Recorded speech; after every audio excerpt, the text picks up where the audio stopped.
ग्लानि हो जाएगी तो हो जाएगी। जब अंदर से हमको ग्लानि होगी कि हमने जो किया बहुत अच्छा नहीं किया, तो ग्लानि से पाप कट जाते हैं। ग्लानि से पाप हाँ। कट जाते हैं, बड़ी बात है। देखिए भाई, ये गोपनीय चीज़ बताई नहीं जाती, तो ये प्रकट करने की चीज़ नहीं है। ये तो उसमें जीवन लगा है, जिसको आनंद मिलता है उसी को मिलता है। नमस्कार साथियों, आपका दोस्त, आपका भाई, आपका साथी, संतों के चरणों का दास, मैं कन्हैया शर्मा।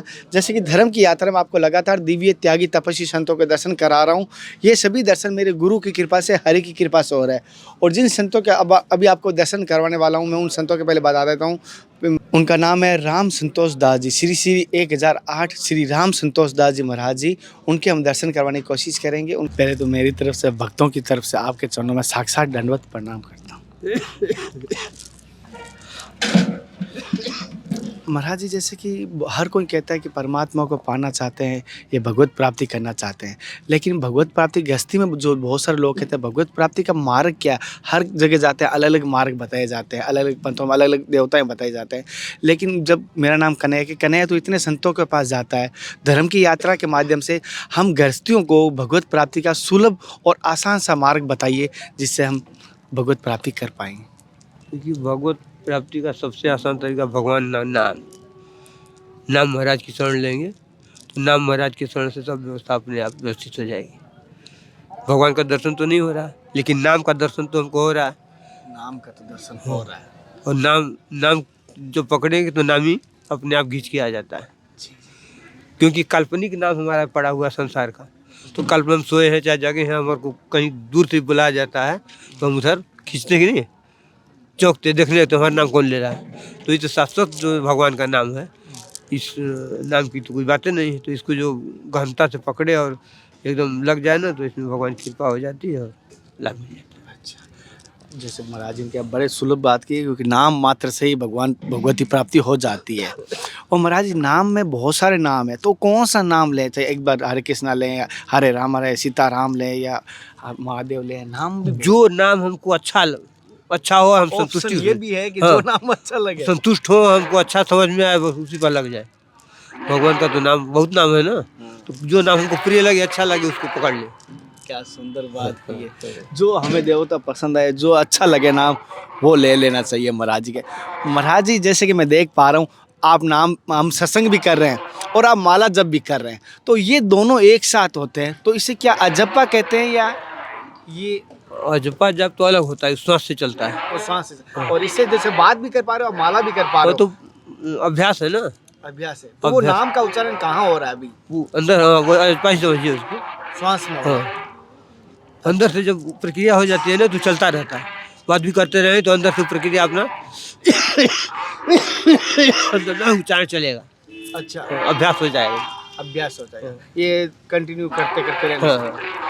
और महाराज जी, जैसे देख पा रहा हूँ, आपने तुलसी की माला भिन्न भिन्न प्रकार की धारण की हुई है, और जड़ों भी धारण की है। ये इतनी तुलसी धारण करने का क्या उद्देश्य से, क्या प्रेरणा से? तुलसी तो जितना अधिक धारण करे अच्छा बात है। जितना अधिक। क्या महाराज, एक चीज मेरे में होता है, क्या रुद्राक्ष और तुलसी एक ही व्यक्ति धारण कर सकता है? हाँ, दोनों? कोई पाप का नहीं, दोष तो नहीं, नहीं लगता? अब एक ही भगवान है।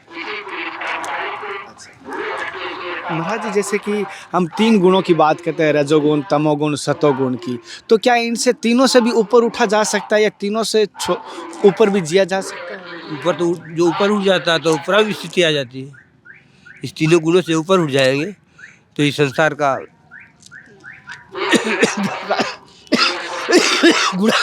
गुणातीत हो जाएंगे, तो दिग्दर्शन होने लगता है। अच्छा, तार जुड़ जाता है। तार जुड़ जाते हाँ। तीनों। वो कैसे उठा जा सकता है? अब इसी तरह से अभ्यास करते करते। अभ्यास करते। महाराज जी, जैसे कि अभी आप प्रसाद दिया था गुलाब जामुन, जो लड्डू खाया, वो जो गुलाब जामुन खाया, वही बता सकता है कितना मीठा है, कैसा है। तो आप महाराज जी पूरा जीवन इस संत समाज को दिया, पूरा बच्चापन से संत है, तो आपके जीवन का अनुभव और सारांश क्या रहा? देखिए भाई, ये गोपनीय चीज़ बताई नहीं जाती, तो ये प्रकट करने की चीज़ नहीं है। ये तो उसमें जीवन लगा है, जिसको आनंद मिलता है उसी को मिलता है। तो महाराज व्याख्या की विषय नहीं है। अच्छा, तो माफ़ी चाहता हूँ महाराज जी। जैसे कोई अपने जीवन की एक सत्य घटना बताए जिससे हमारे सनातन धर्म की आस्था और बढ़े। बहुत सारे धर्म में अपनी अभी हमारे धर्म की यात्रा को देखे बहुत सारों ने हमारे धर्म में उन परिवार में हमारे आए, मुझे बहुत खुशी हुई। तो ऐसी कोई एक जीवन की सत्य घटना बताई जिसमें लोगों को और आस्था बढ़े महाराज जी, कोई अपने जीवन में। देखिए जब हम नाम का स्मरण करेंगे ना तो अपने आप अनुभव बताएगा, अनुभव होता है और प्रसन्नता प्रकट होती है। हाँ, अनुभव मिलते रहते हैं। अच्छा महाराज जी, जैसे कि आपके पास बहुत सारे संत भी आते हैं, बहुत सारे साधक भी आते हैं, गृहस्थी बहनें भी आते हैं, बच्चे भी आते हैं। आप प्रत्येक व्यक्ति को क्या मार्ग देते हैं, क्या संदेश देते हैं? कोई भाई सेवा करो, भजन करो। सेवा करो और भजन करो, ये दो ही मार्ग सबसे श्रेष्ठ हाँ, लगे। हाँ। मतलब आपके जीवन के सारांश में ये दो मार्ग सबसे बस, श्रेष्ठ है। हाँ, सेवा सेवा। हो जाए और भगवान का भजन, अच्छा इससे सब कुछ सुलभ हो जाए। महाराज जी, क्या कोई बहुत सारा कहता है मैंने आज तक गलत काम किए, गलत दूषित किया है, लेकिन अब धर्म की यात्रा कन्या तेरी धर्म की यात्रा देखने के बाद आस्था बढ़ी है। और इतने दिन तो मैं तामसिक था और गुंडागर्दी करता था, छेड़छाड़ी करता था, लेकिन अब मेरी भी ऐसा लगा कि मुझे मरना है और मुझे जाना है कन्हैया।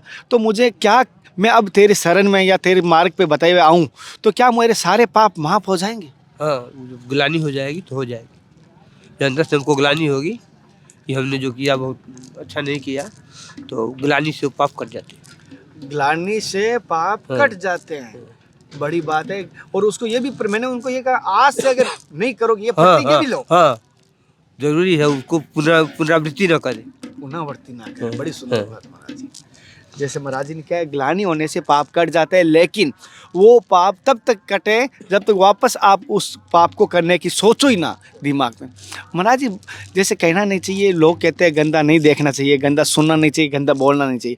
मैंने विचार में एक सोचा है कि महाराज जी, गंदे विचार ना सोचने की बात, मुंह से बोलना, सुनना, देखना तो अलग बात होगी, ये तो दृष्टि की होगी। गंदा सोचना और गंदा हृदय में रखना, ये दो उससे भी खतरनाक है महाराज जी।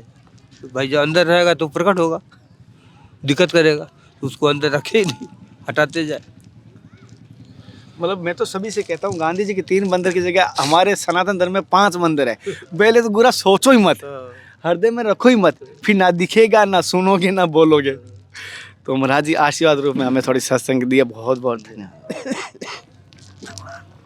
महाराज जी, एक छोटी सी मैं लास्ट में जानना चाहता हूँ, मेरे गुरु हैं, मैं आपसे एक जानना, गुरु को प्रसन्न कैसे किया जा सकता है और गुरु को प्रसन्न करने का क्या मार्ग है और शिष्य का कर्तव्य क्या है आपके मार्ग से? महाराज देखिए जो सनातन धर्म है, सनातन जो उनका ज्ञान है, उपदेश है, उस उद्देश्य पर हम चलेंगे तो प्रसन्न रहेंगे। जो ज्ञान दे रहे हैं उस ज्ञान को हम लेके चलेंगे तब तो संतुष्ट रहेंगे। अब कुछ कर रहे हैं, कुछ कर रहे हैं, अच्छा, तो कैसे तालमेल मिलेगा? सत्य बात। तो उनको उनके आदेश मान के उसको अच्छा सही मान के उस पर लगेंगे तो उनको गुरु की आज्ञा ही मान हाँ, के चलेंगे, गुरु प्रसन्न रहेगा। हाँ। महाराज जी, माफ़ी चाहता हूँ, एक छोटा, बहुत सारे संत हैं, बहुत सारे, उन्होंने कहा जैसे एक चीज़ पूछना कि हमारे गुरु का क्या करते हुए, उन्होंने दीक्षा दी है किसी को, उनको करते हुए पता नहीं है, अब बहुत कम उम्र में दे देते दीक्षा, लेकिन अब उनको चेतन हुआ कि मेरे शिष्य बन गए, मेरा करते हुए मुझे पता नहीं।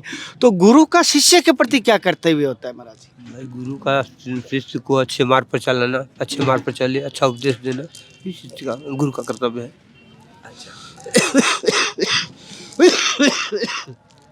महाराज जी, जैसे शिष्य का कष्ट और शिष्य के जो दोष है, क्या गुरु अपने ऊपर लेता है या नहीं लेता? हम कृपा होती है तो करेंगे, कृपा होती है तो गुरु ले कृपा लेता हो, उनको समझ में आएगा इसको ऐसा है तो ले लेते हैं, बहुत उदार। है। बहुत, जैसे महाराज जी से सत्संग लिए बड़ा ही सुलभ आनंद आया। और महाराज जी, आपका जैसे अभी अब माघ में है और स्थान निर्धारित कौन सा जहाँ पे आपका कोई भक्त दर्शन करना चाहे तो? राजस्थान में है, कहाँ पर रहते हैं? किशनगढ़, किशनगढ़ में। आप राम मंदिर।